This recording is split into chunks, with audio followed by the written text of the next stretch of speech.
Hello, everyone. Welcome to Dad's Turn to Talk. My name is Bob, and as always, I'm joined with my two favorite co-hosts.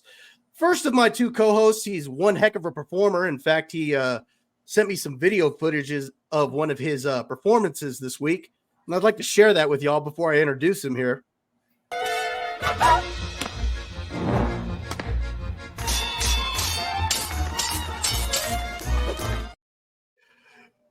So I'm joined as always by the great performer Derek. How you doing tonight, Derek? You look pretty good with those knives there, man. Oh man, you should see me at home. I can only imagine. I'm pretty snappy. Yeah, I'm surprised you didn't cut yourself there, man. It looks kind of dangerous. Well, you do that when you're younger, and then you get your experience, and then you finally get your act down. So come on over, I'll show you guys sometime. All right. Well, and my other co-host, last week he talked a little bit about our bowling experience, and so I had to turn around and go through some old pictures and video footage, and was able to find some old footage. But before I show that, hey Josh, how you doing tonight? I am doing great, Bobo. How are you? You know what? I'm doing really good. Like I said, I found this old video footage of us down at the lane, and I'd like to share that with everybody. The footage I found was actually of one of your throws, so I think you'll remember this one. I think I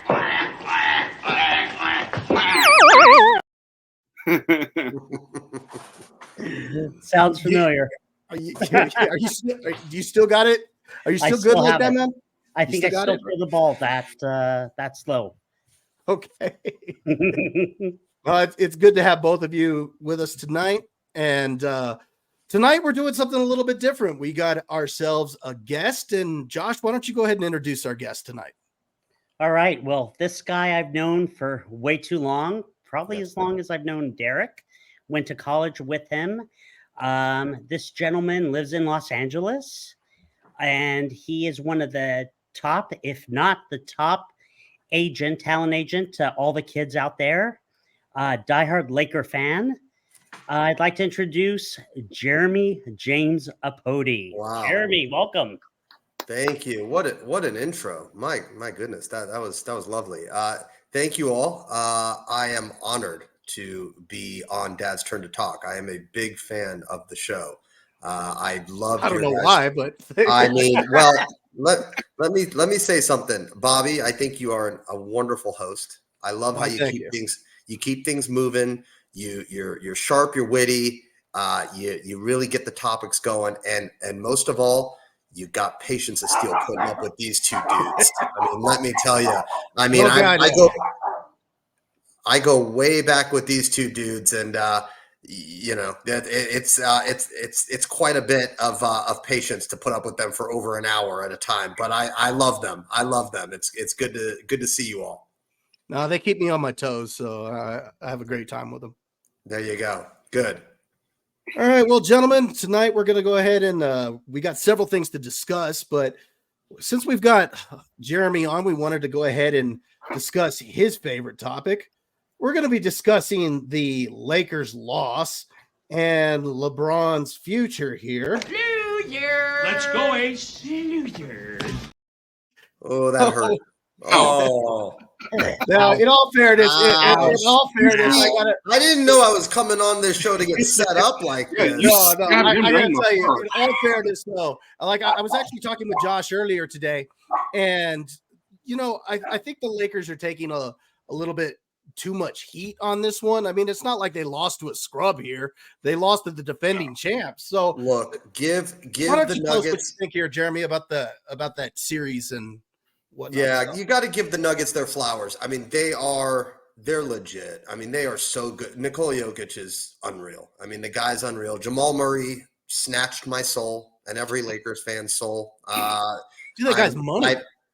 I have a therapy session later, because of Jamal Murray. That guy, it felt like Jamal Murray and Michael Porter never missed a shot against us. I mean, it was rough. But what's crazy is, and I don't know if you guys saw this stat, but the Lakers led 70% of the series. I actually did see that.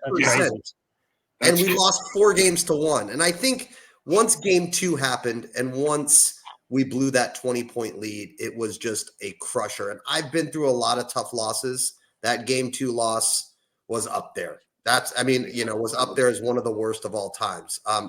Gentlemen, a little background on me. I have been a Laker fan, die hard forever, literally since I was born. I always say we are a spoiled fan base. I mean, we just talked about that. I mean, you think about the Showtime Lakers of the 80s, Magic Johnson running down that court with the ball, no looking to James Worthy. That's what got me to be a basketball fan. I mean, Jack Nicholson courtside, those 80s Lakers teams. But people forget the 90s was a little rough. The 90s were a little bit of a rough time. Everybody jumped on the Michael Jordan bandwagon. Everybody became Bulls fans. There were a lot more Bulls jerseys out there. But guess what? I stayed true and loyal to my team. The Terry Teagle, Sedale Threet days, I was right there front and center while everybody else was rooting for Michael Jordan. And I say, in comparing to wrestling, kind of like Sting, everybody going to NWO because they were cool. Sting stayed loyal to WCW. I stayed loyal in the 90s to Terry Teagle and Sedale Threet and Doug Christie, while the rest of them were on the Christie 90s reference, Bob. But then you got Shaq and Kobe. Then you got Kobe and Powell. I mean, we have been truly blessed. And then, LeBron and AD. But at some point, it has been rough goings. And at some point, we have to look at management. We have to look at ownership. And we got to say, what are we doing here? Because there are clearly things not going right and that need to be fixed. And you can't lose an opening round series like that, 4-1, after getting swept the season before. So it's a frustrating time for Laker fans. Didn't even if you throw in the regular season games, didn't they lose to the Nuggets during the regular season as well?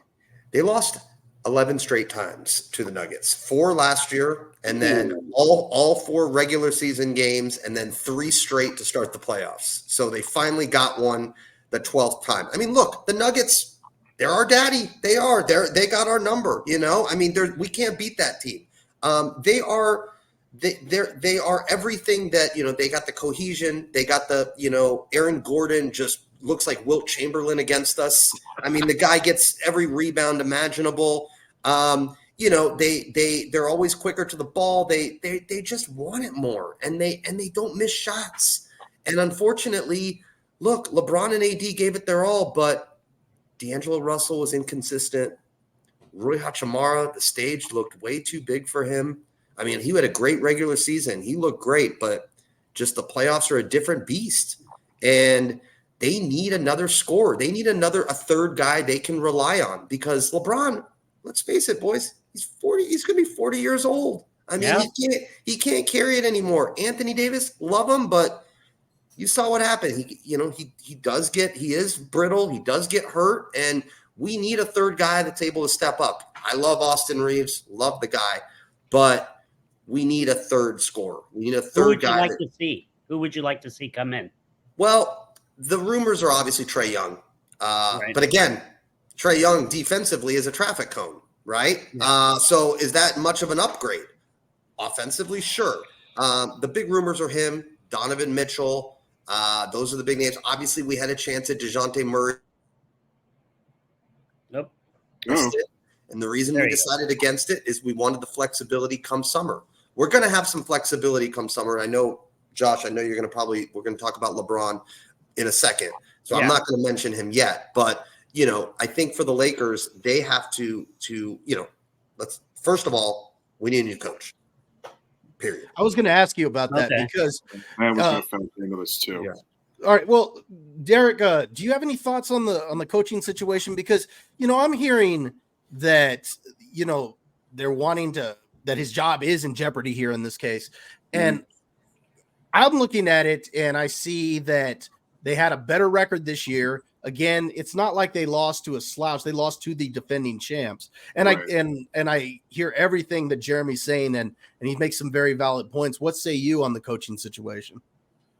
Well, okay, so I'll back up, because to Bob, to your point, I don't think the Lakers are a bad team, and I know that that there's still plenty of talent on there.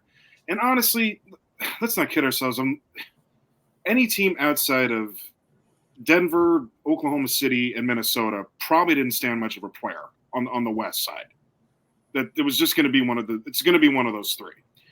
Mm-hmm. I do see it from Jeremy's perspective, though.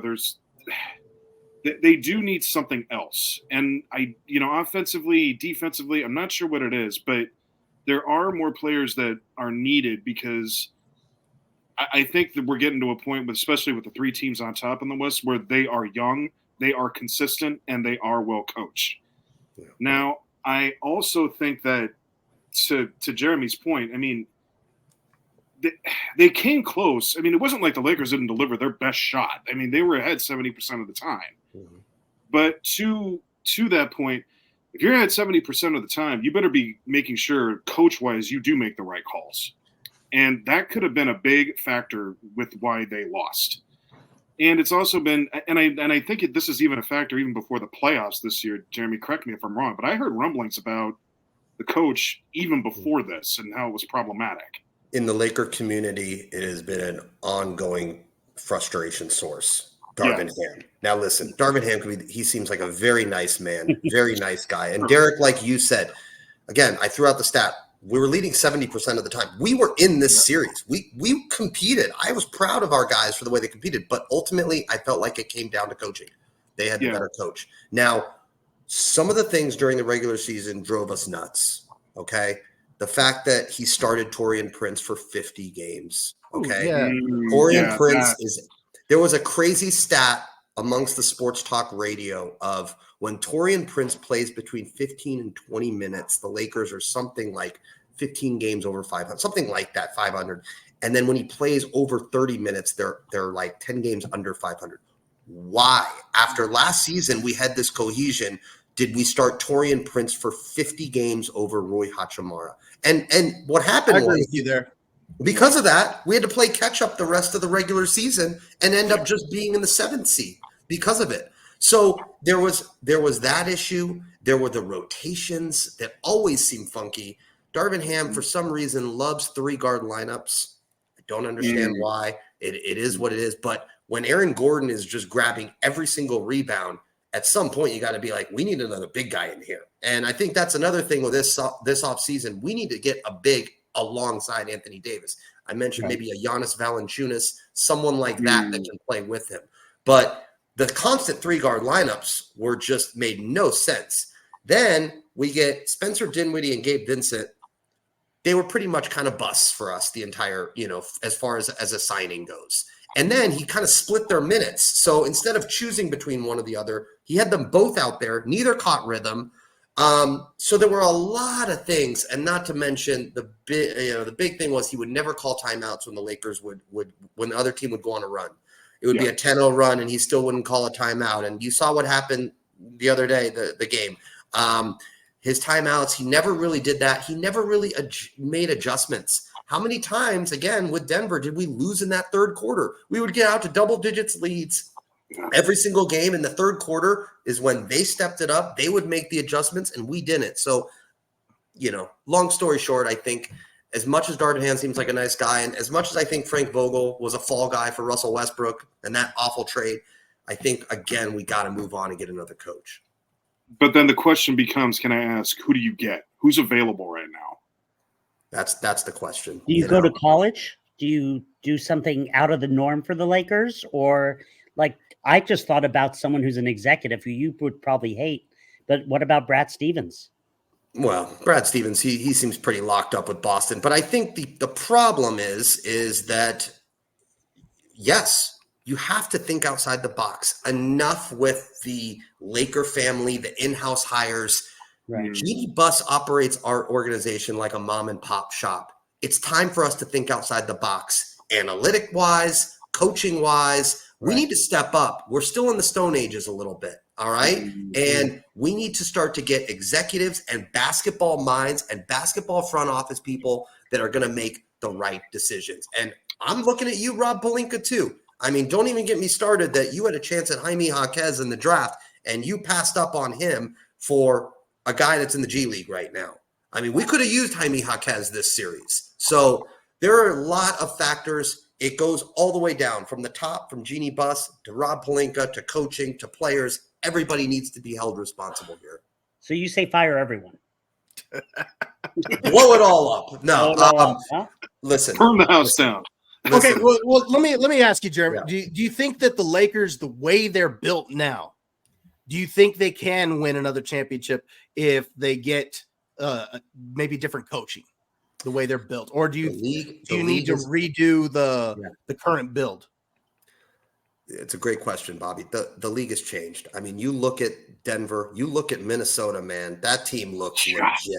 They look awesome. That Anthony Edwards, he's going to own this league. He's owning this league. Yeah, they're drafting. You know, you look at the bust of the Suns. The super teams are kind of dead right now. You know, you got to build from within, and you got to homegrown a good team, a team that makes sense. You know, we can start at LeBron. Listen, again, LeBron, he brought us a championship. Yeah. We obviously, you know, we're dealing with, you know, the youngins, and he came in and brought stability to our organization. But he's going to be 40 years old, and do we really want another 3 years of this where we have to kind of build around him? I mean, again, we never got shooters for LeBron. We never got like a JJ Redick type. Why? Again, that goes to the general manager, you know, building the right team around him. Anthony Davis, I think, is a cornerstone. LeBron James, I'm at the point now where if he stays, great. If he leaves, then go. I mean, you know, the bottom line is we're not going to get something for him if he leaves. He has a player option for $50 million or something like that. So it's either a sign and trade and trade him somewhere and get back some young pieces, some young assets, and rebuild the thing, or he opts in and we do it again and we draft Bronny and we, you know, do everything again to cater around LeBron James. But I think he's at a point now at 40 years old where can he continue dictating these terms? He was wonderful this year. He was great. I mean, he had an incredible season. So did Anthony Davis. I think that's why it's so perplexing that we finished where we did, because they were pretty much healthy all season. But we need to, this offseason, really consider, do we want to do this again? I mean, because, I mean, this is now 5 out of 6 years that we've, you know, we've kind of exited out pretty early. So except for 2020. Correct. So it's a question to be had. Is LeBron opting in? Is he opting out? I mean, he's kind of, you know, I feel like he's going to, you know, definitely think things over, but you know, what do you think he does? I think he ends up opting in and still I think he signs a 2-year extension, something like that. Mm-hmm. We try to draft Bronny. He tries to play with him. I think he goes another maybe 2 years. He gets the farewell tour here in LA. I don't think he wants to move again. I don't think he wants to keep, you know, changing jerseys and going to different teams. I think he likes it here. Obviously, he's got, you know, his production company, his movies, everything here in LA. So I don't think it really makes sense for him to leave. What about you, Josh? What do you think he's going to do? God. I think based on history, I think he goes somewhere. I don't know why. Sorry, Jer. I think he goes somewhere. I think when you say sorry, but honestly, tough. If he decides he wants to leave, sure, okay, then let's figure out a way to sign and trade him and bring back some young. I think it's time. If it is time and he does want to leave, fine. We just got to get young. We got to get young, but we got to get, you know, we got to get dogs in here. We need some dogs, Derek. All right. So, we need some of those types. Yeah. I can resemble this remark from Jeremy because the Warriors are going through this exact same thing. Sure. They will go through this before Jeremy's team does. They will go through this before the Lakers. Sure. They're going to have to get rid of their old. At some point, every team goes through this, and they're going to have to rebuild. And that period of rebuilding hopefully doesn't take all that long. Could take 2 to 3 years, maybe even 5. But you have to face that and you know, rip the Band-Aid off and get down to business and start healing the right way. So I don't know, Jeremy. If LeBron – and then here's the other problem. If LeBron were to stay, what does that team look like? Right. I mean, hey, Phoenix, take 29 of our first round picks unprotected, and just for Kevin Durant. Right. What? Well, I mean, that's the thing. I mean, they do have some draft picks they could use as trade bait this offseason. But again, you got AD and LeBron, bringing in the majority of the chunk of the salary cap. How much can you reasonably change? I mean, D'Angelo Russell, you could potentially sign and trade.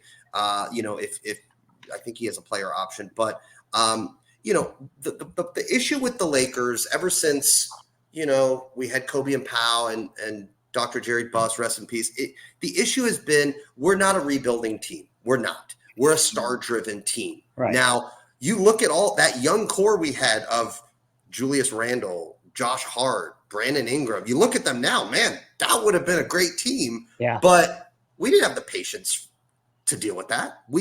This town wants right away, and they expect right away. When you put on this, it's championship or bust, And Derek, I think the Warriors are at that point. So it's very hard to rebuild.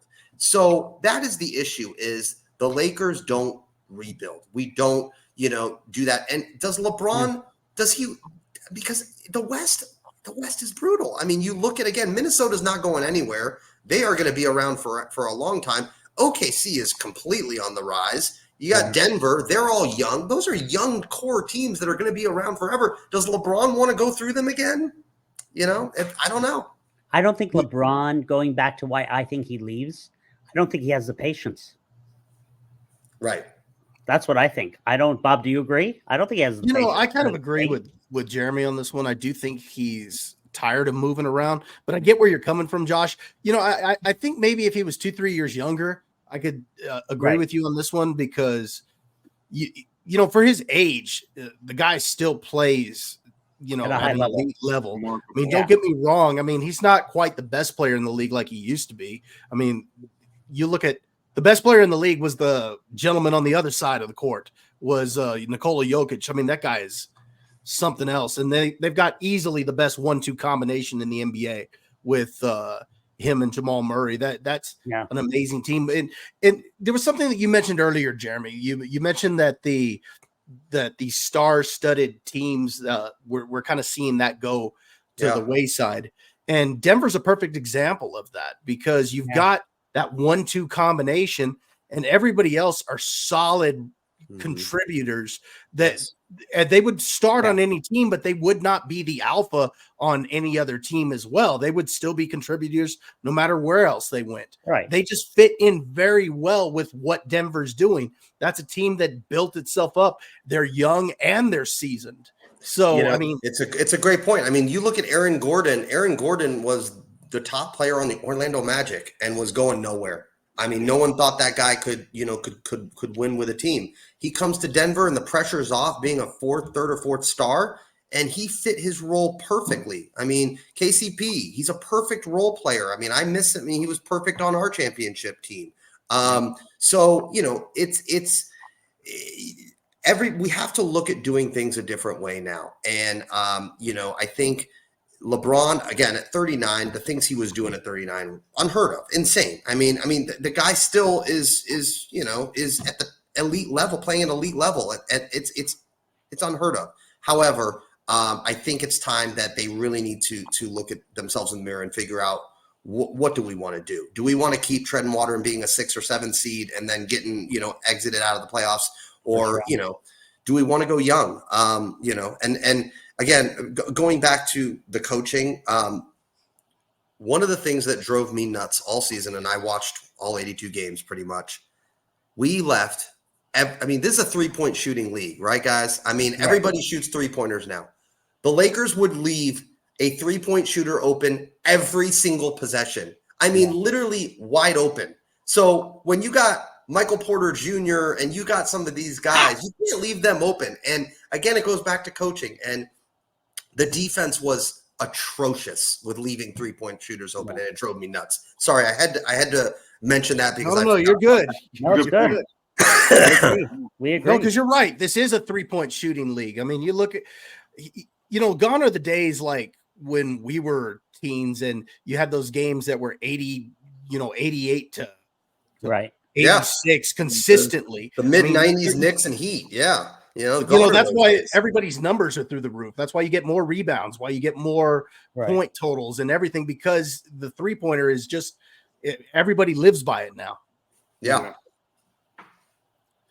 No, it's true. So, Jer, who do you like, though, for a coach? If they end up firing Ham, who do you want? Do you have anyone? I mean, I don't know who right now makes sense that's available that,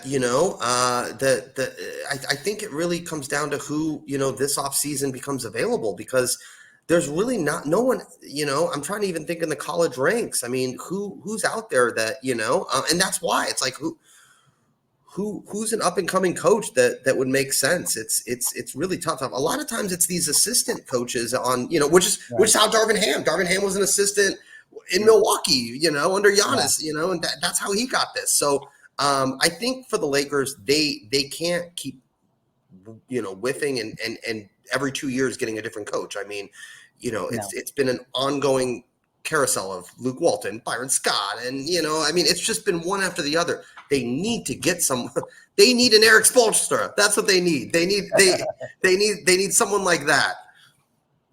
But Jeremy, to your point though, too, if leadership is having issues here as well, that makes this also a much bigger conversation.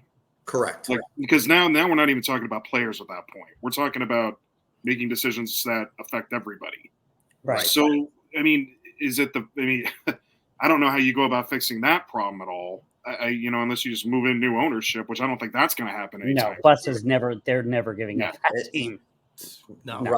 Right. And I think that's the issue, is that it's top all the way down. And there clearly is a leadership issue. And again, I feel like we're treading water compared to some of these other teams. And it's been really hard to watch, and listen, LeBron, he's at an age now where we can't just be catering to his every need. I mean, we need to build a team around what makes sense. And, I think not doing the DeJounte Murray trade at the trade deadline was interesting. I thought they were going to pull the trigger. And then D'Angelo Russell, listen, he ended up having an incredible rest of the season. I mean, the guy was hitting 3 after 3 after 3, but in the playoffs, he was just very inconsistent. And, at times seemed kind of out of it, not really caring. And, you just can't have that.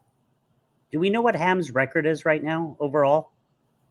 Do you have any idea? I don't. I mean, he's in the 2 years. He's we finished what I forgot how many games over 500 we finished, but his record.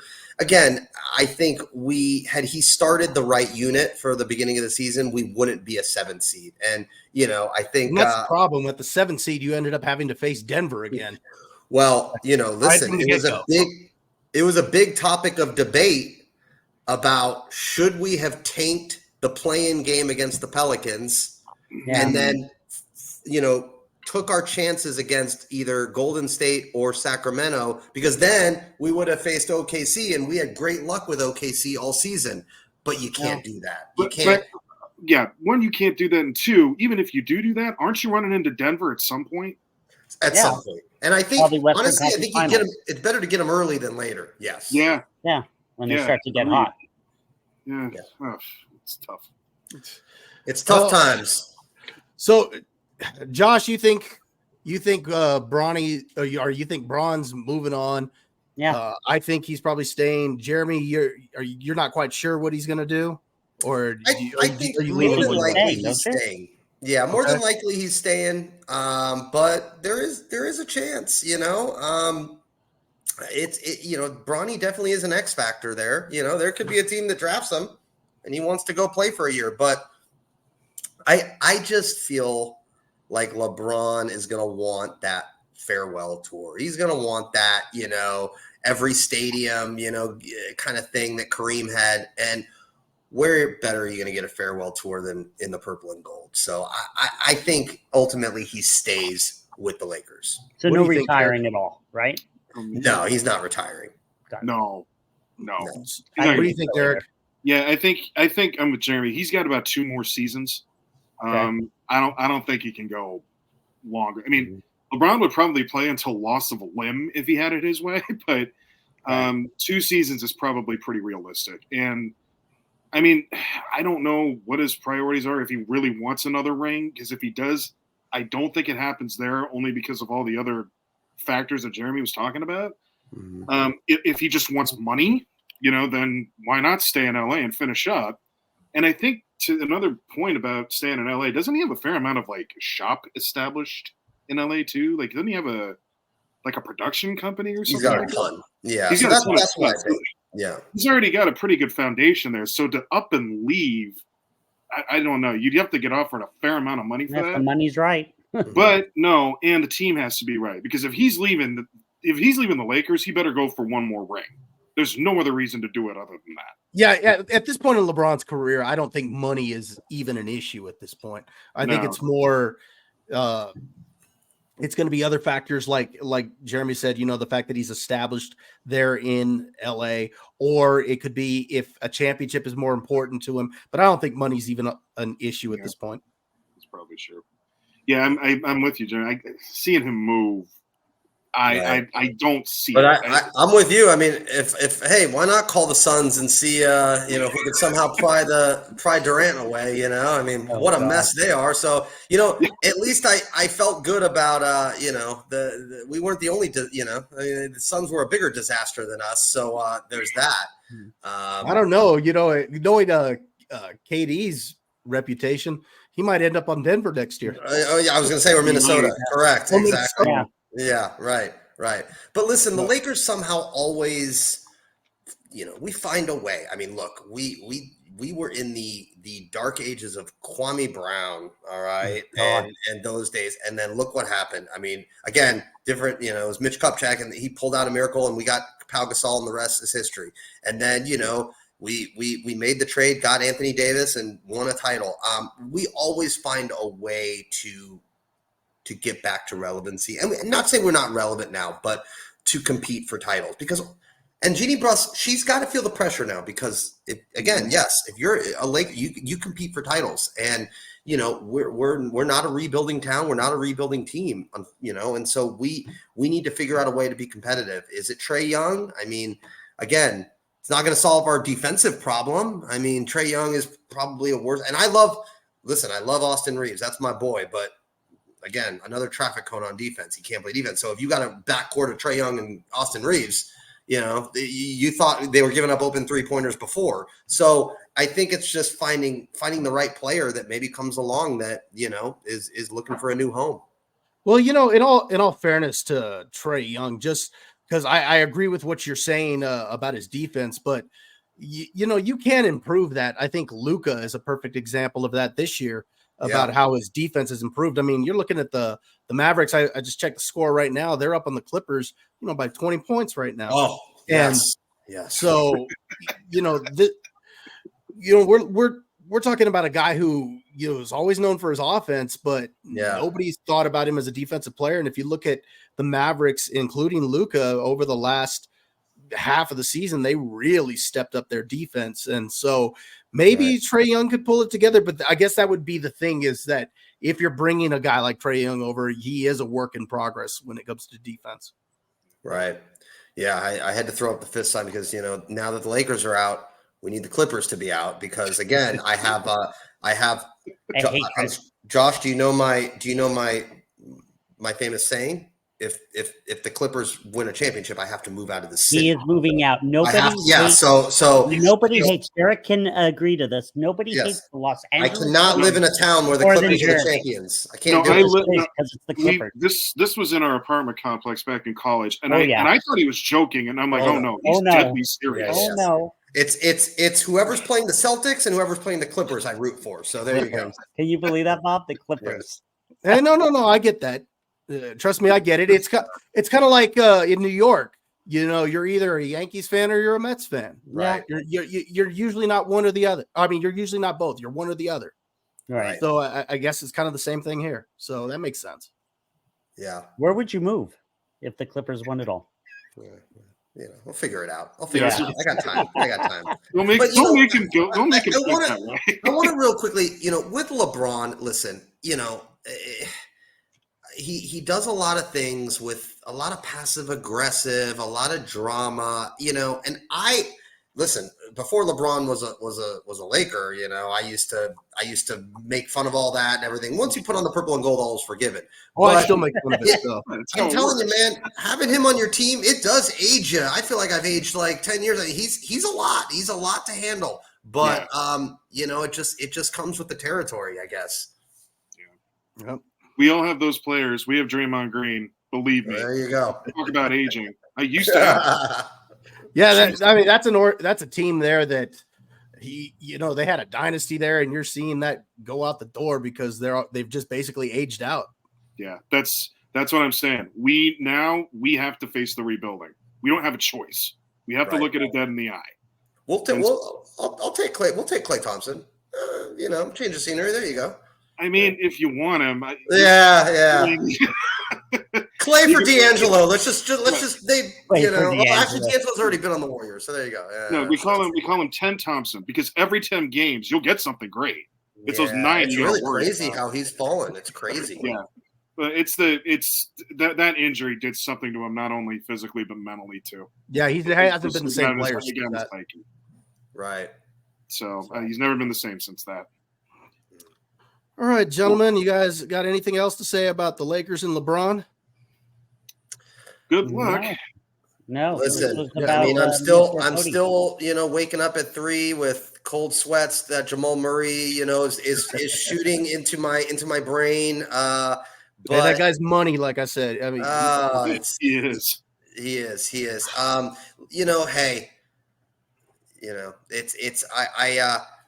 I have a funny story, guys, and I'll say this. Ever since I was a kid, my dad, if the Lakers would lose like the opening game, they'd be 0-1, and I would say to my dad, "Dad, can I ask you a question? Is the season over?" All right, and so to this day, it's a running joke. So I had to text my dad, after Jamal Murray hit that shot, and go, "Can I ask you a question?" And He's in Philly watching the Sixers too. They're not looking much better, so he gets it. But he cracks up every single time because I take it so hard that every loss is the season over, and so when it really is over, it's hard. Don't worry, I get you. Yeah, Jared, what was the running joke we had years ago about? Was it when they had Nash or someone, and you said, "Just give us the rings, we're bored" or something? What was that for? I have to bring that up, Josh. So what was that for? Tell the audience. It was 4th of July. We had just gotten Dwight Howard. So we had Kobe, Powell, Dwight, and then it was 4th of July, and I checked my phone, and we got Steve Nash. And I get a text. And I went like this. Yep, we get a text. And I said to all my friends, "Just give us the rings now, boys." Well, that didn't happen. That didn't work out the way I thought it would. Yes. Not at all. That's my passion, though. Yes. No. Give us the rings. We're bored. And see, right there, it's same as Karl Malone, Peyton. It's like we get these old guys, and we just gotta start getting some young, fresh guys in here. Yeah. There'll be a way. Yeah. There'll be a way. Like you said, they always come back with a way. So right. Yeah. They find a way. They find a way. It can't be easy though. I hope not, but you keep believing it all. Fight the good fight. Believe. No, you're right. They'll end up back. They always find a way. They always find a way. They're like a bad, or what is it? An old penny. It always turns up. They're always gonna. They're always going to bring back Del Harris if they want. We'll be queuing up that Randy Newman in no time. Trust me. All right? I love LA. Oh, that's Jeremy's guy right there. Come on, that's my guy. Yep, that is all right. Anything else, gentlemen, on that topip? Well, gentlemen, I hope that next season I will be your official Laker correspondent, and you will be bringing me on throughout the season to offer insight. This is because I feel like, as the first honorary guest of Dad's Turn to Talk, this is such an honor for me. So I really appreciate we love having you on, and you're doing the good work. Tell everybody about the show, and I know you got to take off, but why don't you tell us where we can find you on social media or anything you want to plug? Yeah. So as Josh said, I am a talent agent here in Los Angeles. So I during the strike, I started my own kind of creativity kind of thing, like kind of what you guys are doing. I started blogging over the strike just because I was going mentally insane.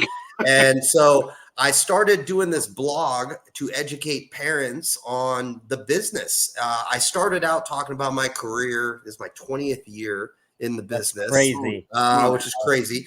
And I started talking about my career and then also kind of giving guidance and writing articles about the business, child actors, casting directors, movie, you name it. You can check out my work on its Substack, which is the website. And you just type in my name, Jeremy Apodi, and you'll be able to find my articles on there. And you can subscribe. I try to write one a week, one every couple of weeks, and really try to educate, all my parents on there. So any parents looking to get their child in the business, in the entertainment business, it's a great avenue. I got a work Instagram on social media at Jeremy Apodi. You can check out all our cool stuff that we're doing on there. And please support all my great talent shows that we got. We got a big one that Bobby, I hope you cover on one of these episodes. That'll be coming out with the new Sterling K. Brown series for Hulu, Paradise City. I got the young boy on that show, which is going to be really exciting, really cool. I got a girl on Kerry Washington's Reasonable Doubt series on Hulu. Please watch that. And then any of you kids out there, Nickelodeon Really Loud House, we got our client on there who's killing it. So we got a lot of cool stuff going on. Follow my work on Instagram. Before you take off here, Jeremy, did you ever see Josh's audition video? No, I did not. Let me see it. Yeah, I'm surprised. Let's see. Here, check this out. Josh, you're signed. So I thought he did a pretty good job of that. I like it. I did. Start printing the money. No, but in all seriousness, Jeremy, we do want to thank you for being on tonight. You were the man. We were awesome. Thank you. Yeah. Thanks for spending your time with us. Thanks, fellas. Keep up the good work. Thank you. Thank you. Tell all your friends about us. Tell all your clients about us. You got it. All right. Have a good night, guys. Later. Bye. And Derek just, There we go. That was good. Wait, so guys, wait, hold on. Which team was he a fan of? I don't know. Golden State? I don't know. I missed it. Yeah. I was blinded by all that yellow and gold and purple. Yeah, that was cool though. That was good. Yeah, it was. That was fun. We'll have some other guests on here in the near future. We're already talking about a few people that we want to have on. So, gentlemen, the next topic we want to talk about, it has to do with this article that I saw in Variety, and I want to pull it up. But basically, the article is quoting the directors from the Avengers movie, and they're saying that the reason why superhero movies have kind of dropped back is not because of superhero fatigue, but it has to do more with changes in media consumption. So let me go ahead and get the article here. I want to pull it up just so I can quote it properly. So this was, let me see, hold on. Give me 1 second. Bob's doing that. I'm going to the concession stand. This is. Yeah, go ahead. I'm going to open it up. We'll get to it. Take it a little longer, Bob. No, there we go. Okay. I love how Derek goes to the fridge. Yeah. That could be a good segment. Derek going to the fridge. All right, let me pull up the article so you guys can see this, okay? Let's see. Okay, so here's the article. You guys see it? Yeah. Yep. Okay.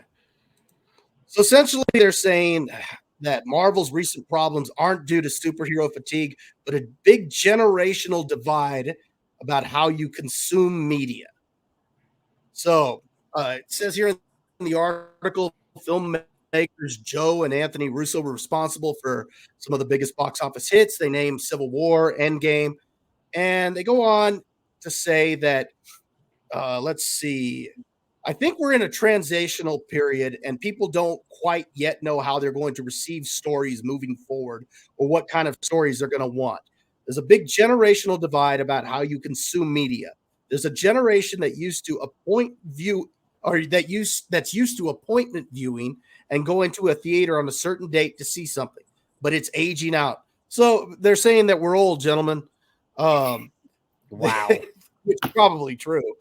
But it says that the new generation of moviegoers communicates largely through memes and headlines with nobody reading past 2 sentences. So everything's 100 characters or less, 10-second videos on social media. And they basically say that the 2-hour format that goes into movie making, that's they don't quite know how that's going to go with today's modern audience. So basically they're saying that the young generation doesn't have the attention span to consume media in the traditional sense. I don't think that this is the problem with Marvel. I think that it's a lot deeper than that, and I'll give you my thoughts in a minute. But Josh, what do you think? You think it's because I feel like Mel Kiper Jr. shaking my head. No, it's writing. Okay, if you were writing good stories, then there would be no fatigue. There would be no short attention spans. People would love it. Bob, you've mentioned about Spider-Man, No Way Home. People loved it. People went in and they weren't bored. All the other stuff has been bad. Doctor Strange, horrible. Look what they did with Falcon and Winter Soldier. It started off strong and they ended up it wasn't good writing. They killed off the female villain who we all loved. I mean, it's forgettable. It's not good writing, and they don't get it. They don't get it. And the fact that the Russos are saying, "Oh, we don't have the attention span," of course, come on. 5 years ago, we watched their 3-hour movie and loved it. Really? I mean, you look at just last summer, Josh. I mean, it's not related to Marvel, but people were going in the droves to see Oppenheimer. I mean, come on. And even Maverick a couple years ago. I mean, come on. It's so ridiculous that they come up with this stuff. It's the writing. It's, basically telling us, the fans who support them, oh, you don't know, what you're talking about. I mean, it's ridiculous. Derek, do you agree? I mean, come on. This is a wonderfully political way to deflect a situation. That's an awfully nice move. No, it's the young people's fault because they have ADD. Yeah, it's ridiculous. That's rich. Boy, you got to have a set of stone on you to do something like that. Yeah. Josh said it all. Okay. You can't blame your bad writing on anybody else. You can't make this situational. Okay. Otherwise, you're just going to keep doing exactly what you're doing. The very definition of insanity, repeating the same actions over and over, expecting a different result. Doesn't work. Mm-mm. So if you keep kicking that can down the road, it's everybody else's problem, not mine. This is going to get worse before it gets better in any way. So, and it drives me crazy because like X-Men 97, that's on Disney Plus, is awesome. Well, that's okay. So then it gets back to the point. We see the trailer for Deadpool and Wolverine, and we're all in. Yeah. So you don't tell me. Yeah, I'm sorry. I didn't just watch maybe I'm not young enough. But I watched the trailer full for Deadpool and Wolverine. Yeah. And I'm in. So I don't think this has anything to do with who I'm sorry, who was the guy who was saying that? Forgive me, Bob. This was it was either Anthony Russo or what's the other brother's name? Joe Russo? Yeah, the ones who did all the Avengers movies. Okay. Most of them. Mr. Russo's get your head on straight, okay? Yeah. Start addressing the problem now. And you know what the problem is. So here's what I think the problem is. Here's their main problem. Crap, mega crap. That's their problem. Yeah. Because like you said, Josh, if you look at, and we've talked about this before, but if you look at Marvel since Endgame, other than Spider-Man No Way Home and Guardians 3, the rest of it has been terrible to mid at best. That's the range to average to the bottom dumpster, to where we've seen some of the worst movies that Marvel has ever put out, and just some of the worst films I've ever seen. Like Eternals, we talked about that before. That was god awful. And you know, the Marvels, I didn't even have the stomach to go check out the Marvels because and obviously the box office showed that it wasn't what people wanted. Don't forget the streaming shows. All the streaming shows. Yep. Streaming what was shows the one with Samuel L. Jackson, Bob? I can't think. Secret Invasion was horrible. At the start of it was good, but then it just went down. And you know what's funny about Secret Invasion, Derek, is that I told Josh that, okay, this is getting worse. And he's like, no, it's okay. And I know it was because Josh didn't want to admit that it was getting wrong, because I could see his excitement level dropping, but he was just holding out on that hope. And when it got to the finale, he calls me and asked me what I thought. And I told him, I was like, this is horrible. This is one of the worst things I've ever seen. And he was just like, no, you're just saying that. You're just saying it to tick me off. You don't want me to enjoy it. And sure enough, as soon as he watched it, he calls me up. He's like, I hate you, Bob. You're right. Why are you always right? I should have known. I should have known the red flag when they killed off Maria Hill in the first episode. Gosh, it was rough. And the thing is, you look at Spider-Man No Way Home.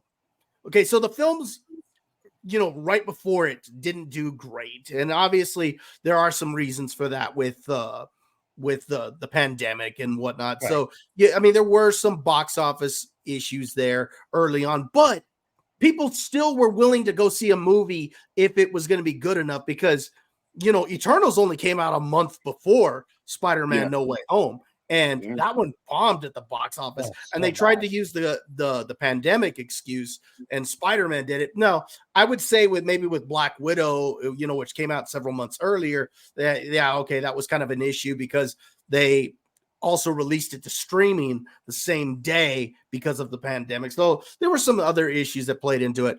But it doesn't change the fact that the quality of those films weren't very good. Right. Compared to what had come before in Marvel Phase 3. And then all of a sudden you got this product that was just much lower quality. And then you have Spider-Man No Way Home, and gets everybody kind of excited again, to where Doctor Strange, Josh and I both thought that was horrible. But you liked it better than I did. I liked it better than you, but that doesn't mean that I liked it. Derek, did you like it? I thought it was okay. But that X-Men scene upset me. But what it should have been, I thought it was an okay movie, but based on what it should have been, it was horrible because it didn't achieve its standard or even close to what it should have been. Yep. So but the thing is, though, is that movie made like $900 million. It almost hit the $1 billion mark. And just imagine if it had been good, it would have hit that $1 billion mark. So you would have had two in a row that would have gone over $1 billion. And then Thor, Love and Thunder, same thing, was not a good movie. It was okay. And it dropped. Well, Josh, you mentioned it was okay. Chris Hemsworth just came out a couple of days ago, basically saying that he dropped the ball with that one.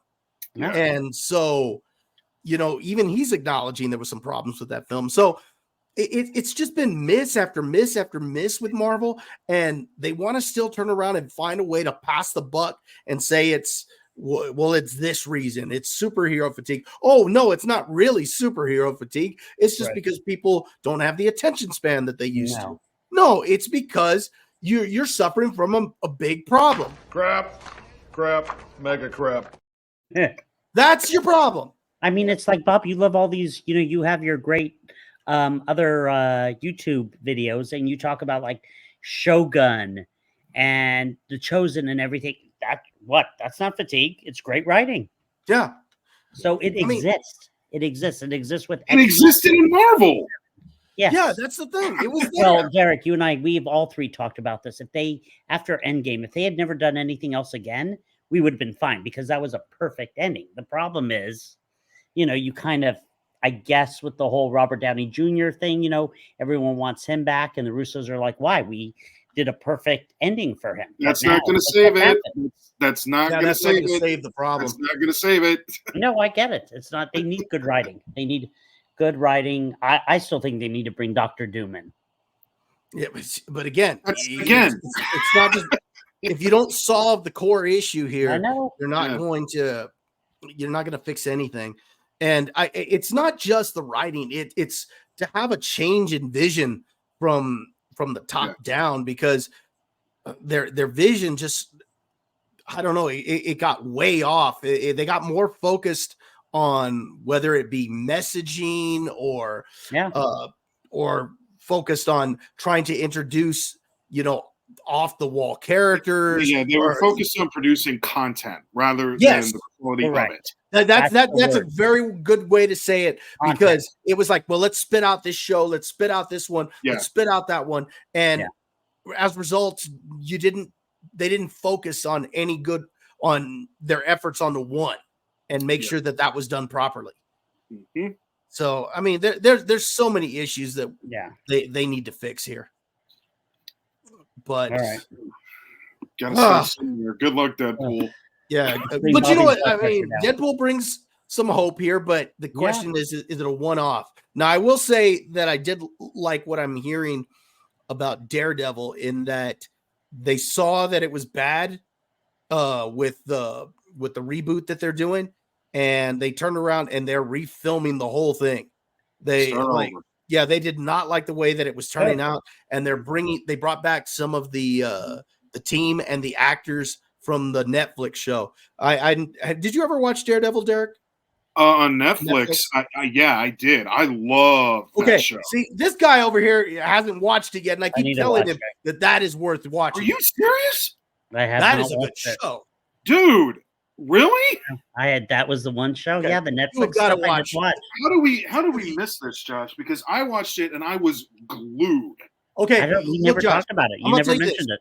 You've got 1 month, and the reason why I tell you got 1 month is because in June we get so much stuff that we're gonna have to watch and stuff. So you got 1 month to where you can watch, this. Because how many seasons is it? It's 3, but you'll be hooked. Yeah, you'll be hooked. It'll go fast. You watch one a day, you'll get through it. Yeah. But there was something I wanted to say that we mentioned about Deadpool.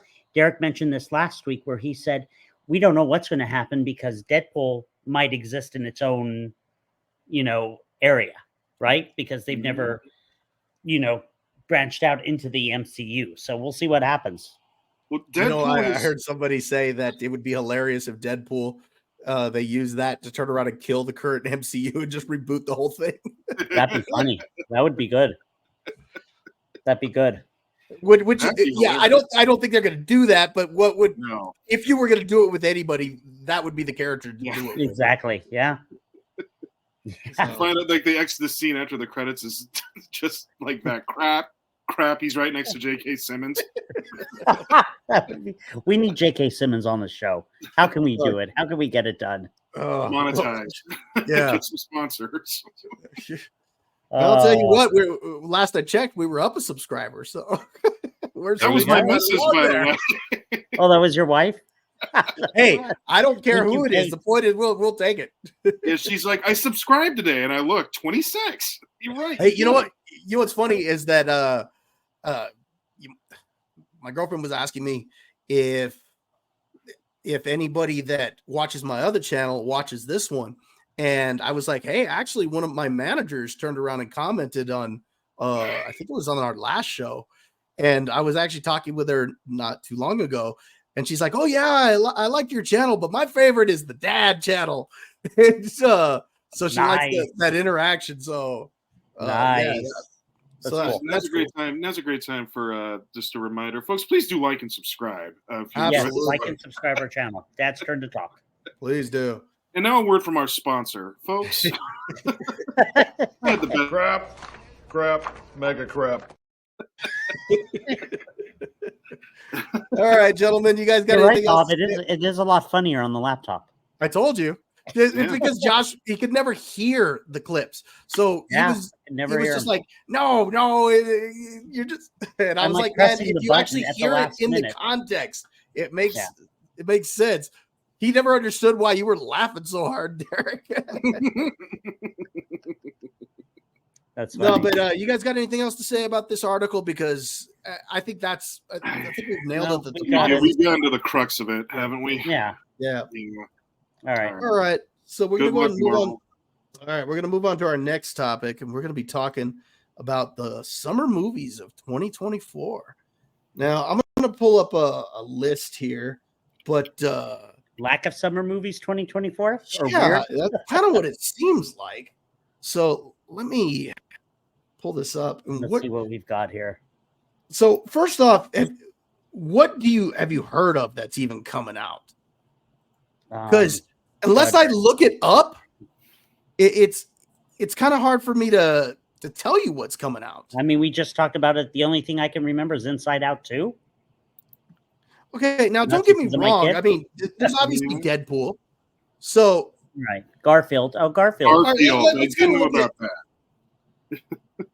Planet of the Apes. All right, so let's kind of look at what we got here. So, so for the month of May, we got The Fall Guy coming out with Ryan Gosling and Emily Blunt. Right. Now, I'm actually going to go see this tomorrow with my boys, so I'm looking forward to getting a review on my other channel out for that.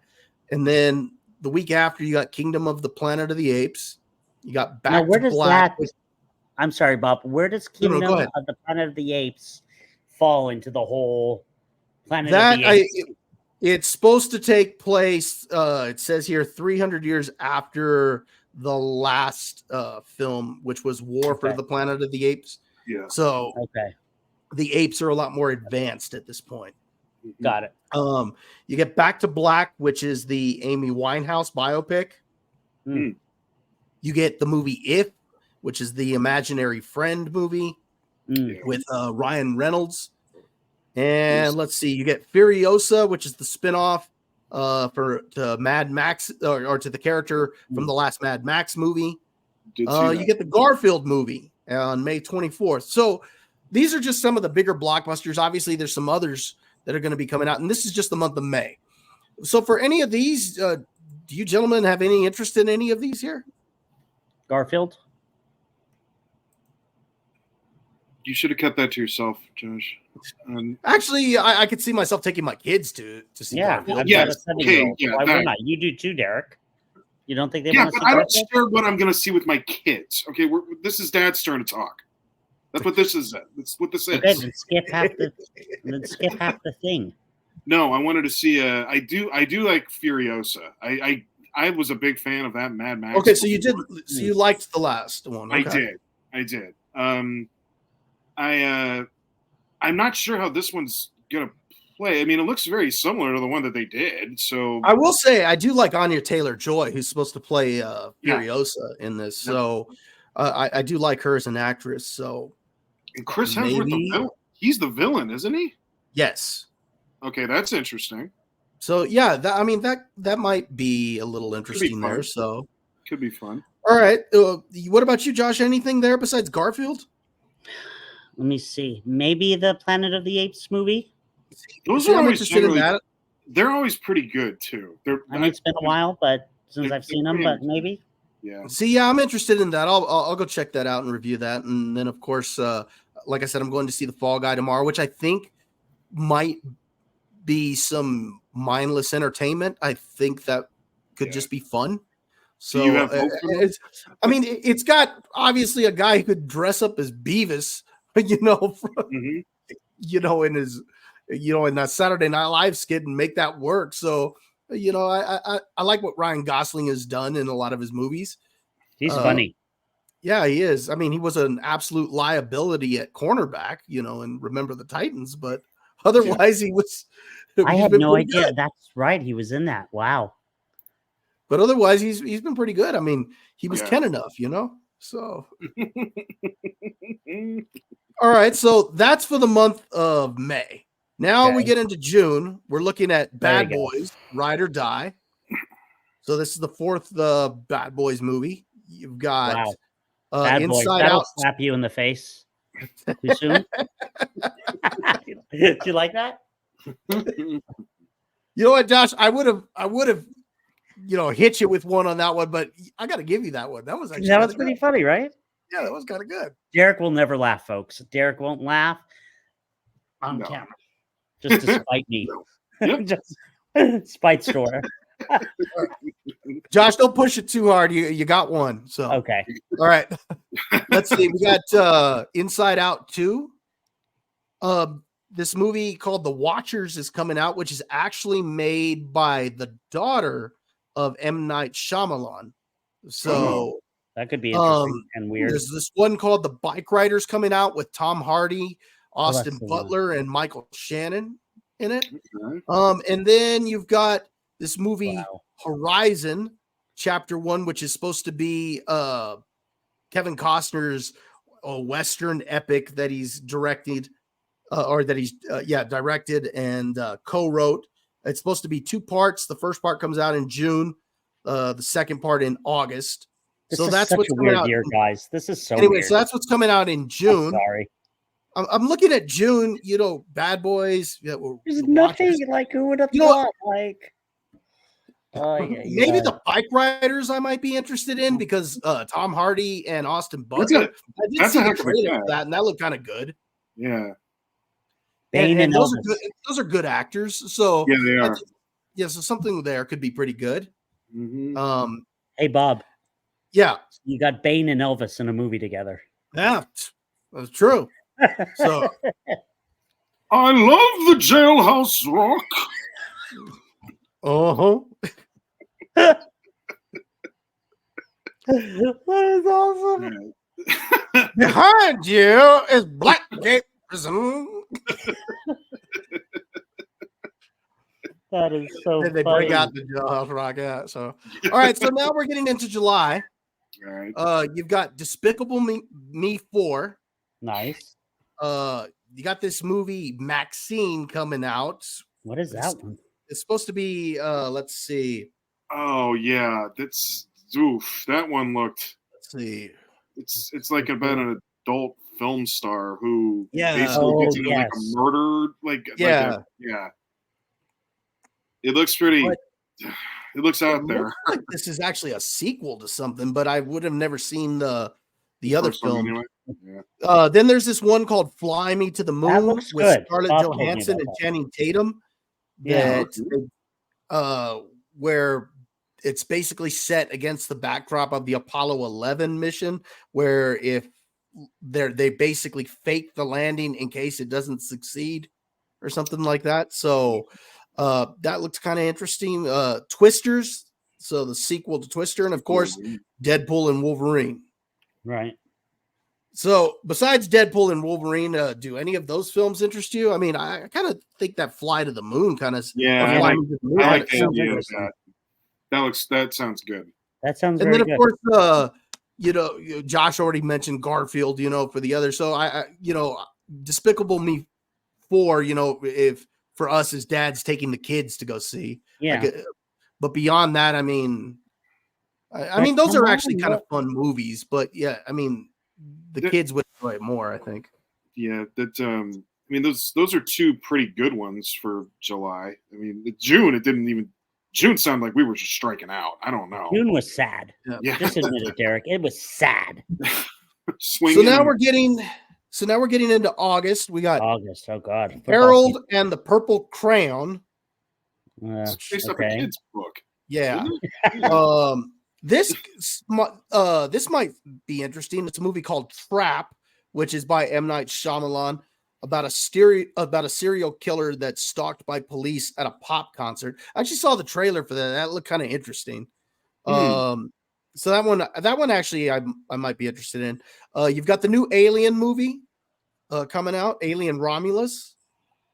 I saw the trailer for that. That looked okay. The Crow remake. That could be interesting. Yeah, I'm just thinking why though. But I don't know. I mean, I don't know. I never saw the first one, so You never saw the first one, really? no. How was it?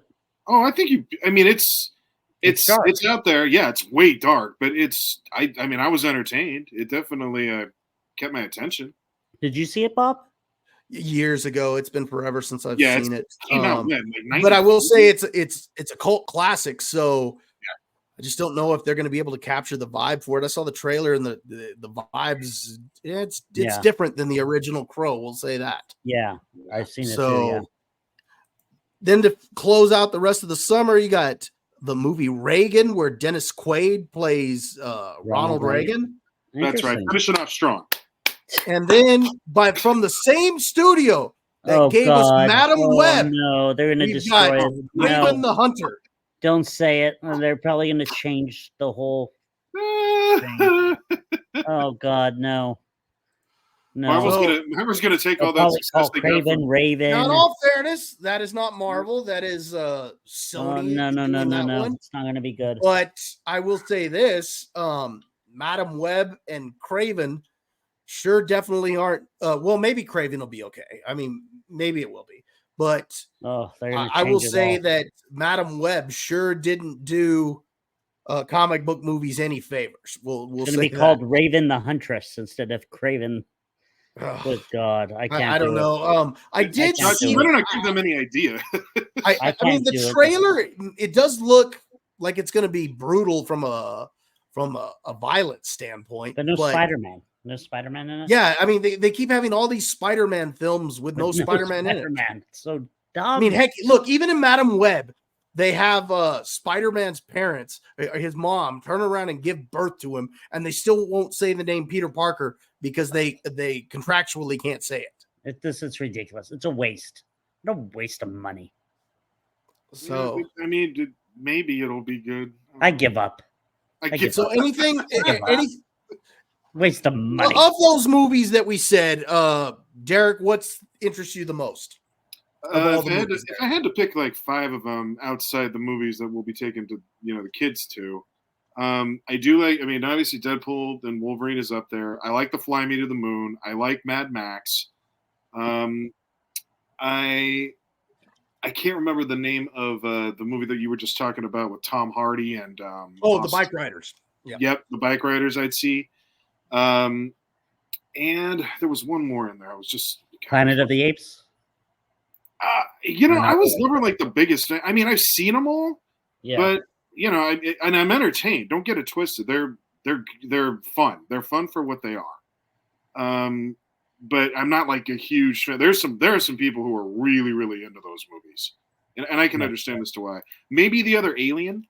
I've always been into that series, but again, I do hold it very dear. So I get nervous whenever I see anything new. Alien is a weird series because it's got 2 great films with the first 2, and everything else has been hit or miss. Yeah. So my sister dressed as Ripley one year for Halloween. She had a really good costume too. Now that's awesome. Yeah. What about you, Josh and Bob? Yeah, honestly, I kind of agree with you, Derek. I would say obviously the top of my list is Deadpool and Wolverine. Mm-hmm. Very curious about that Scarlett Johansson and Channing Tatum movie.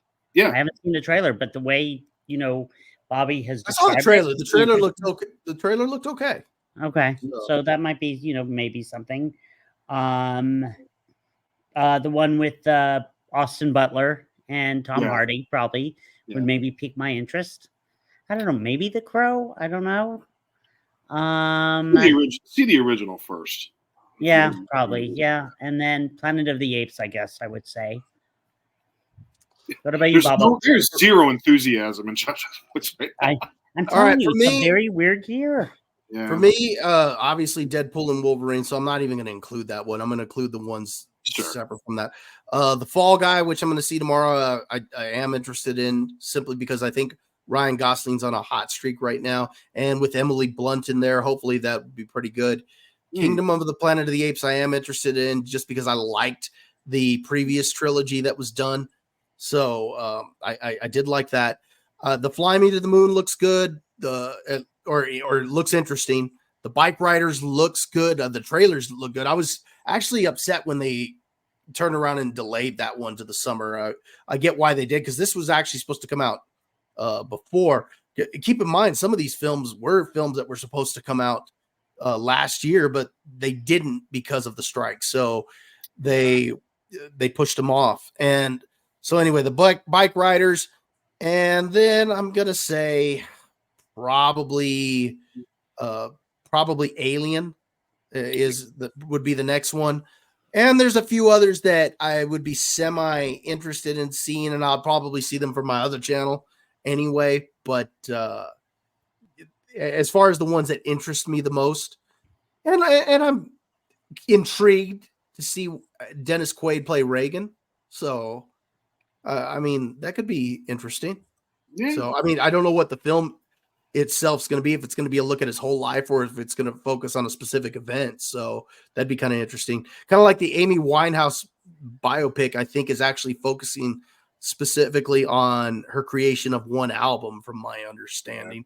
So that one was kind of interesting. But did you guys ever see the documentary about her? No, I missed it. That is a sad story, man. Crazy, huh? Well, yeah. Yeah, it's. I mean, that was a talented woman, and woo. Yeah, we go downhill fast for her, but really remarkably, like really a good singer. Too sad. 27. That's the age. That's the age when a lot of them go. Yep. Not to bring this down. Shut up! They deserve that. Goodness, you're killing us here, man. We were on a hot streak until that. They're all dead, you know. So wait, question though. I mean, I'm thinking about this in like summer movies, like, you know, through history.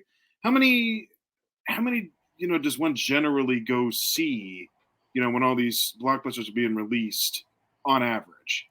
You know, that's a good question, because I mean, you get the hardcore people that go to the movies every single week, but you know, you look at last summer, say for example, ticket sales were way down across the board. Even some of the big blockbusters didn't do as well. And then all of a sudden, you had an event like Barbenheimer, and everybody was out to see Barbie and Oppenheimer because they turned it into an event. They marketed that thing, both of those films, extremely well. I'm looking at these films coming out, and most of them I didn't even know they were coming out, beyond a couple of them here and there where I've seen the preview, or I forgot they were coming out because I just haven't heard much excitement about them. So I'm curious to see what the box office is going to look like this summer. Well, okay, there's another factor into this too. You know, Netflix is putting out Beverly Hills Cop 4. I don't know if anybody knew about that. Yeah. You know, but we just talked about it. When does it come out? It's in the summer too, I think. Yes, June, I think. Oh, really? I haven't even seen a trailer. Well, and here's the thing, Josh. I mentioned to you that you look at June. I'm looking now. There's a lot coming out in June, you know, on television. Right. Or in streaming. You've got The Bear. You've got The House of Dragons season 2. You've got I think The Boys season 4 is coming out. And then you've got The Acolyte. But no, but either way, I mean, it is going to draw attention to it. No, but my point is, it will still draw attention to it because it still has the name Star Wars. Now, granted, it's probably going to have a much lower viewership, but you'll have people who will hate watch that thing regardless. You know, so one way or another, you're going to have, like, I'm going to watch it from my other channel. I'm going to admit that's why I'm going to watch it, because I have no interest in it. But I'm hoping that it turns out to be good, because I am going to turn around and review it. And then if it turns out to be bad, that's just as good, because I can get a fun review out of that. Can I ask you guys something? You guys something? Why not? We're live. I don't care. I thought about today. Aren't they re-releasing episode 1, right? Phantom Menace? Yeah, actually, they released that on Friday. So that releases this week. I thought about taking Charlie, but we haven't watched the originals. Is it weird, or should I take her? It's still technically episode 1. It's a question, Josh, of how you want her to watch them. Do you want her to watch the originals first and be surprised to find out that Darth Vader is Luke's father, or do you want her to watch it in the order that it's now preferred by the creator of Star Wars because he, did the prequels? I don't know. It's interesting that you say that because our kids get a completely different viewing experience of Star Wars than what we did. And our kids' will get an even different experience of it. So it's interesting. Well, I'll tell you why I asked this, because last night we were playing and we have a Darth Vader toy. And she started asking me about how did he get the mask? And then I started saying, well, he fell in lava. And then I said, you know what? And she was like, well, why? And I almost brought up Padme. And I'm like, you know what? We need to watch it. And then I was like, oh my God, the 25th, anniversary. So that's why I wanted to ask you guys what you would do. Because for me, automatically I go to 4, 5, 6. Now, it's funny because, here's the thing. If you do take her, just I think she'll enjoy it. But here's what I'm going to be interested to see for this weekend. Yeah. I think Fall Guy will be the number 1 film this weekend. I don't see why it wouldn't. But it would not surprise me if episode 1, its re-release, it's the second film on the box office results. Yeah, I'm not surprised for the weekend. Just because I'm looking at you look at everything else that's out right now, except for a couple of movies here and there, there's just not a lot that's driven people to the theaters.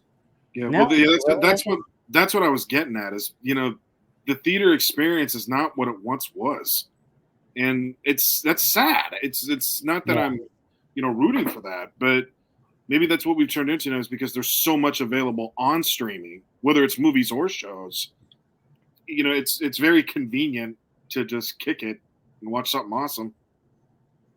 And it's funny that you mentioned that because, the Russos, just to go kind of back to our last topic, they were talking about it being a way that we consume media, and they say that, well, it's because we consume media quicker.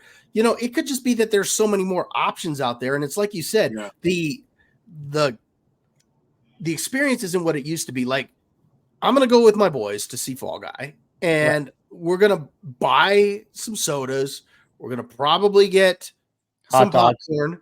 Well, no, because we're gonna actually eat beforehand, so I won't get the hot dog that I normally get. But I know that's what I said. Blasphemy ever. I know it's horrible, but even then, the large tub of popcorn, the sodas itself, that's like $30 right there. It is. In LA, that's $80 right and there. that was after spending $40 for the tickets, and.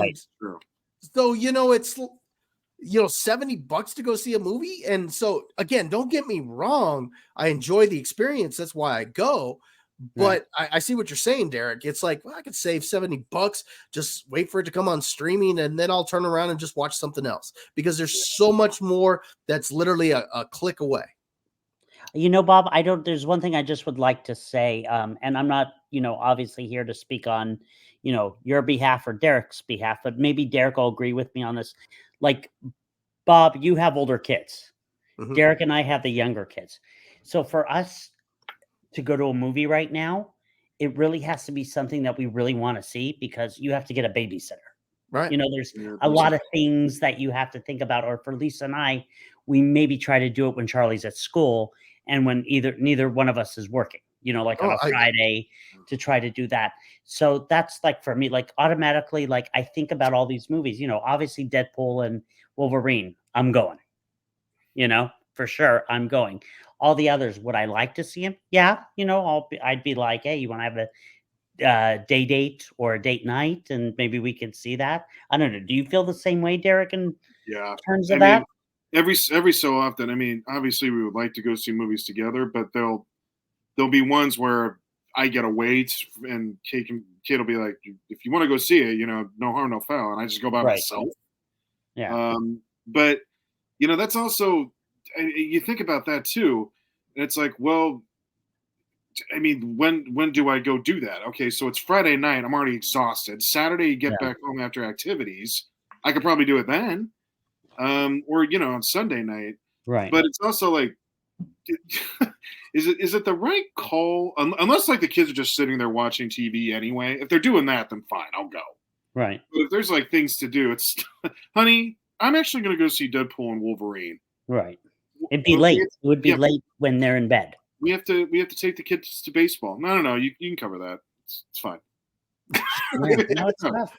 Yeah. And I can see how that conversation goes. You know what? I'm going to go see Deadpool and Wolverine while you go and you enjoy yourself. Yeah. And then as soon as you come back, you'll be like, did you enjoy yourself? Now you're on daddy duty. You're on daddy. You're there. Yep. Here's the kids. See ya. I don't think it would get that far. But yeah, no, Josh, to your point, it is a lot like that. And also too, there's also, because a lot of stuff on streaming is really good. Yeah. That keeps great incentive for people to stay home and watch that stuff. So I wanted to see Oppenheimer in the movie. Bobby knows this, you know this, Derek, but we didn't get there. So I've been like slowly watching it in the last month. I still haven't just gotten through it. And I'm like, it's life. Yeah. But here's what's interesting, Derek, is because you say that there's a lot of really good stuff on streaming. There's also a lot of really bad stuff. But here's the thing but here's the point where I was getting is, let's say you get to a point where there's nothing good on streaming, that you still have all the old stuff that you can just click and you can pull it right up. Yeah. Exactly. So, like, for example, and I've told Josh multiple times, go watch Daredevil. There's a perfect example. You can't find something to watch, go watch Daredevil. Or you know what? Go watch Breaking Bad. Go watch Better Call Saul. Go watch The Shield. Go watch. There's so many good stuff out there that is literally a click away. Yeah. And so I see what you're saying. That I mean, do you want to go spend all that money or what? And take the time to do that? So I get what you're saying. Yeah. No. And I think that's why Barbie and Oppenheimer was such an success, a thing to see, because they turned it into an event to where it's like, you have to go see this. Yeah. And people went out in droves to see it. Yep. You got to come back to the theater. Yeah. It was good. And Top Gun too. Top Gun Maverick. Top Gun was awesome. Oh, I love that. We all went. My great. wife, our friends. I told Josh, I went opening night with my son. Did you? My oldest son. And I said, when the movie first started, I looked at him, and as the opening credits just started with like the name of the studio and stuff, I said, son, they better have Danger Zone. If they got Danger Zone on here, then I know we're going to be fine. Opening one. And sure enough, it's the first thing. And I just turned and looked at him and was just like, and from that point on, I was like, okay, I know I'm in a Top Gun movie. And that's how life is right. I loved it more than the first one. I can't believe I'm saying that, but that's a great better than the first one. It took everything that the first one did and did it better. Yeah. So let's face it, in a lot of ways, it rehashes some of the same stuff. Yeah. I mean, it does add some new elements, but it does rehash a lot of the same stuff, but it just did it better. Yeah. So, I love when Rooster's playing the piano and, they're making Tom Cruise buy all the drinks and they're like, oh, it's the old man. And then all of a sudden it's time for training. And he walks in and their faces just drop. And then Rooster just looks ticked off. See, and they had a similar scene in the original where, he's hitting on the lady, and it turns out she's their instructor, so it was a rehashed thing. It just somehow came off better in the sequel. So at least that was what I thought. But yeah, very well done. All right, you guys got anything else about the summer movies before we get into our last topic? No, I'm good. See you at the theater. I hope so. Yeah. All right. So this Saturday we've got WWE Backlash, and we wanted to do a quick preview. Now, instead of going match by match, I'm just going to kind of read off the matches, and I want to know if there's of these matches what you think is the ones, or what matches you're looking forward to the most, and what you think might be a surprise here. So, okay. We've had, I don't know if this is the final card, but I saw it was like only 5 matches so far listed on the card. Yeah, so you've got yeah. Kevin Owens and Randy Orton against the Bloodline, specifically Solo Sikoa and Tama Tonga. You've got the WWE Women's Tag Team Championships with the Kabuki Warriors defending against Bianca Belair and Jade Cargill. You've got the Women's WWE Women's Championship in a triple threat match. Bayley defends against Tiffany Stratton and Naomi. You've got the World Heavyweight Championship where Damian Priest defends against Jey Uso. And you have, of course, the undisputed WWE Universal Championship with Cody Rhodes defending against AJ Styles. Now, of these matches here, what interests you the most? And is there any that you think might be a surprise? Derek, why don't you go first? Can I say something really quick? I started laughing during that because, Derek, you'll remember this when we were in college. Bobby, you don't know this. So you would have the road to WrestleMania, and you would have the Rumble, and we'd be excited. And then you would get like No Way Out, and we'd call that like the pit stop. Then you would have Mania, and then Backlash would happen. And we'd be like, all right, WWE is giving up for a couple months. Remember that? Yeah. Yeah. We basically, like, I think it was, I can't remember who this was, but we basically said, okay, we got to our destination, and now let's go back home. And then that was going back home was Backlash. So go ahead, Derek. Sorry. Who's Chinese? So, I mean, I probably think out of all 5, the match that's going to be the most intriguing is probably the Bloodline tag match, because that's the one that could get some chicanery in it, some good old-fashioned chicanery. That's where you could see a new member like Jacob Fatu, like we've been wanting. Yes. That's also where you could get some really interesting stuff with Paul Heyman being held hostage.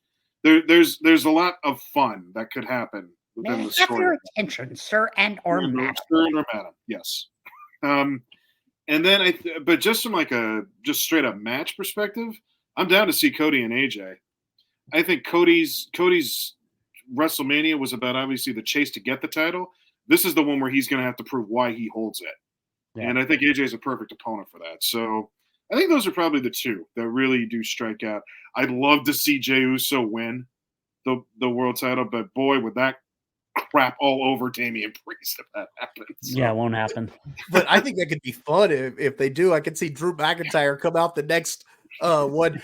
Jay, you never apologized to me. It would be great. It would be great if Drew interfered in the match just because Priest cost him. Oh, yeah. That's what you get, you bondage Undertaker. You take that. You know what I think is going to happen?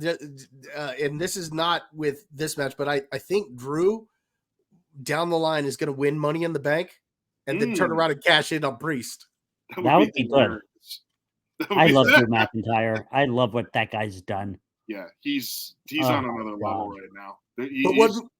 But what I could see them doing if they did that is he goes to cash in on Priest, and just as he's about to win, all of a sudden you hear CM Punk's music go off, and he turns his head to get Punk, and then all of a sudden Priest ends up still holding on to the title.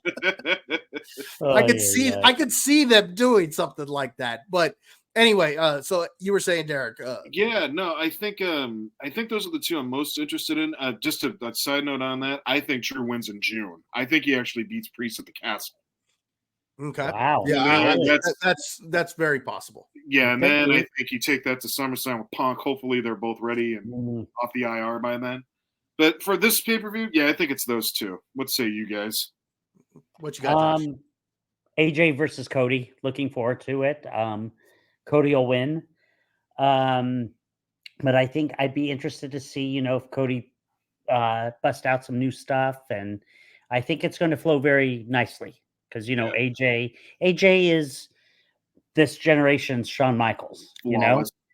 And so really I'm excited about it. I'm glad AJ's getting the shot. I don't know what he's doing with this contract. I haven't heard anything. I think Priest is going to win. in terms of that. I agree with Derek. Probably the bloodline is where you're gonna maybe we'll get Jacob Fatu. Maybe we'll get. I think is there another son or someone else, Derek? I thought I saw it today. Bob, do you know somebody else besides Fatu?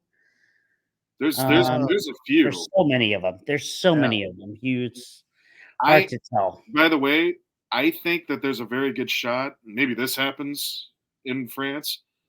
I think there's a good shot that the Bloodline's going to get its first female member because Nia Jax got drafted to SmackDown. Oh, I like that. Yeah, that's a very good fit. Good. That actually good. Could work. I like that.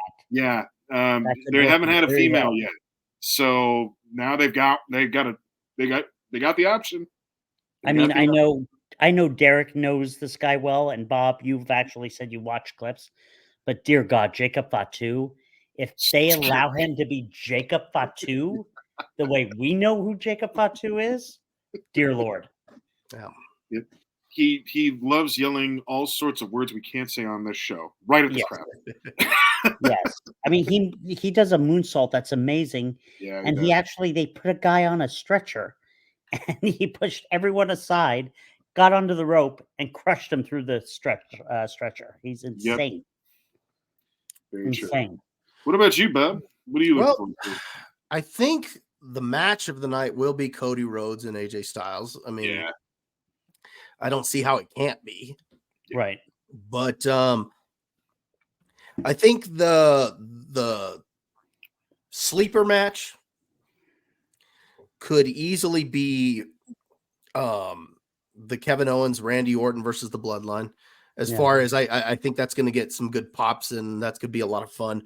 The one that's kind of intriguing to me, and it's just because I want to see where they go with it, is the Kabuki Warriors against Jade Cargill and Bianca Belair. Now, I do think Bianca Belair and Jade Cargill are going to win. Yeah. And I think they're going to start building a feud between the two of them, but start with them being tag champs together and kind of go down the line. Now, excuse me, where I'm kind of intrigued is because of the way they've pushed Jade Cargill and whatnot. Is it possible? And I was talking with Josh earlier about this. Could they turn around and turn her heel against Bianca Belair in this match? Too early. And now I don't think that's what's going to happen, but that's why I say I'm intrigued because is it possible? Yeah, it's possible. It just depends on how quickly they want to get to that feud between Bianca Belair and Jade Cargill. But I think it would make more sense to have them win, and then maybe down the line, one of them blame the other one for why they lost the title. I think they want to get her in for more experience. Don't you agree, Derek? She's too much like Goldberg to me right now, where they got to be careful. Comes in, she 2-3 moves, turns around, and the match is over. Yeah, I thought she was going on another hiatus. I think I said this. I thought she was going on another hiatus after Mania until she was ready.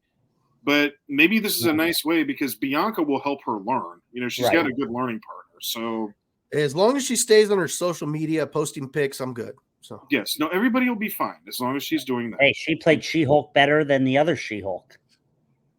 The other She-Hulk. That's because she actually had the real She-Hulk look. Oh God, don't get me. We could do 5 hours on Marvel right now. Let me tell you.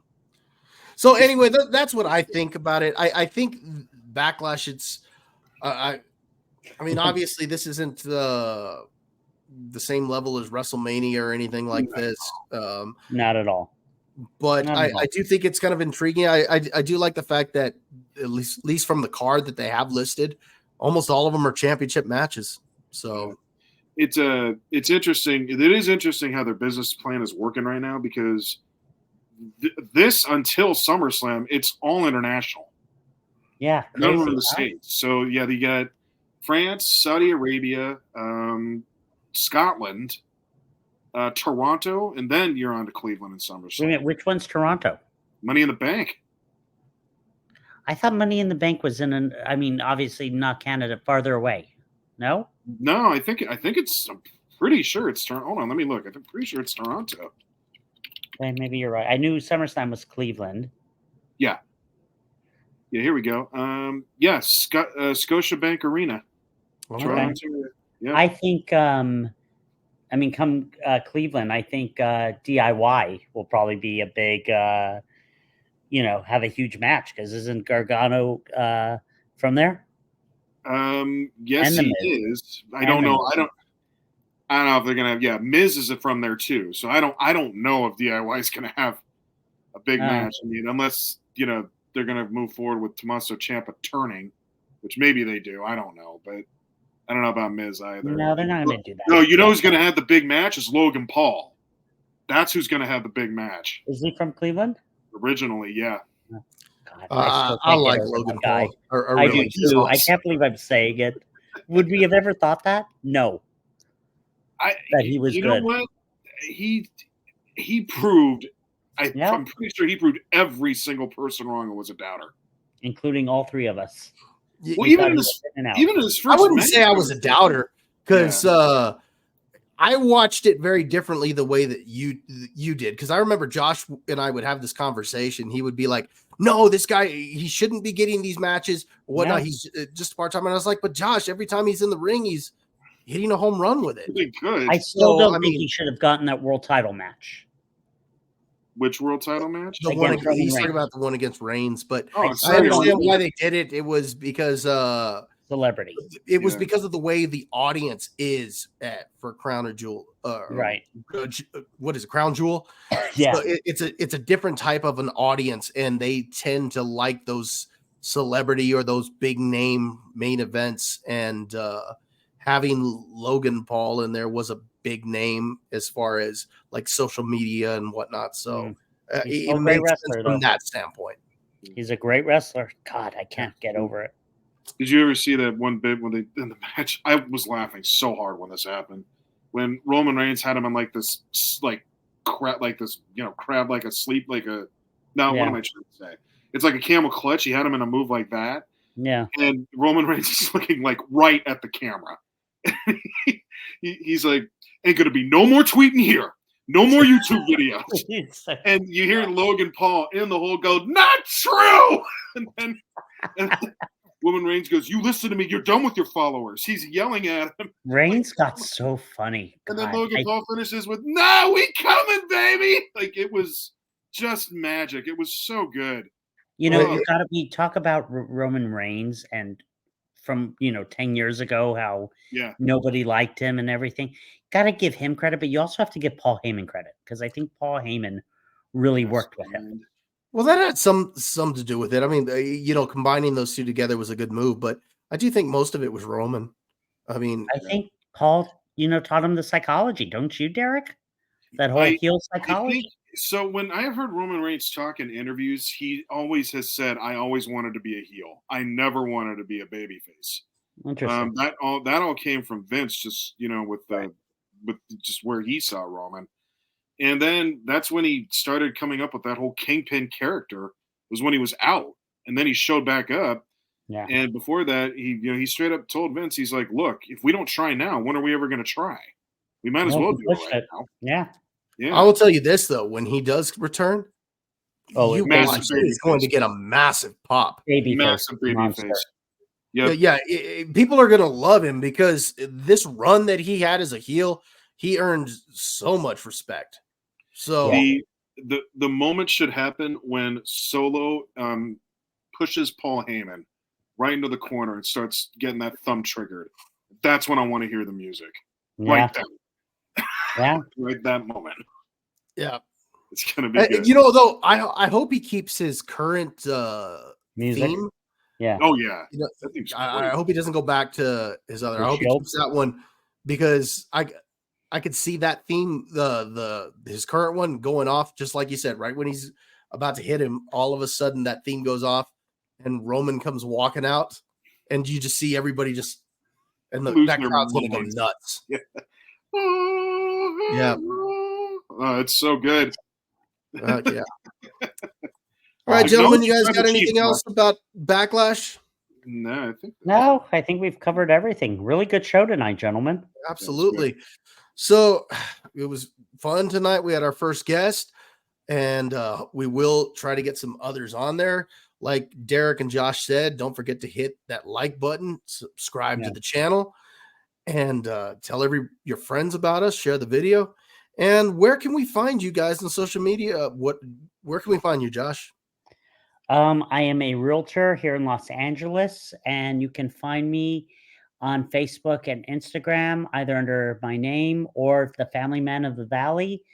I'm also on TikTok. I'm on LinkedIn. Yeah, come find me, follow me. That's it. All right. What about you, Derek? Where can we find you this week? You can find me in the same with the prune juice and sure. That's over at LinkedIn and Facebook. That reminds me. You mentioned prune juice. Yeah, did you ever watch Star Trek: The Next Generation? Yeah. Okay. Do you remember that scene where Worf is sitting there in Ted Ford and he's drinking a drink, and Guinan, who Whoopi Goldberg plays, comes up and she says, I want you to try this.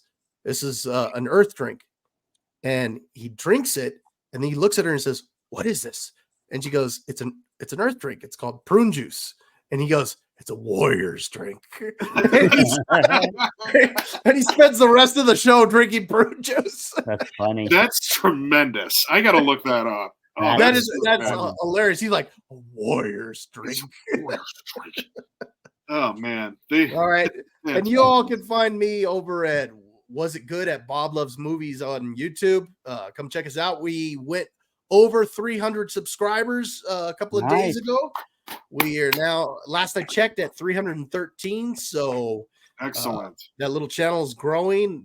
It just keeps seeming to get lucky with a video here and there. So hopefully we'll keep at it. But I'd like to thank everyone for joining us tonight. We look to see you back again next week. And gentlemen, it was a blast with you guys tonight. Yeah, definitely. You guys been great good. show, guys. You guys have a great night. Yep. You too. Bye. Bye.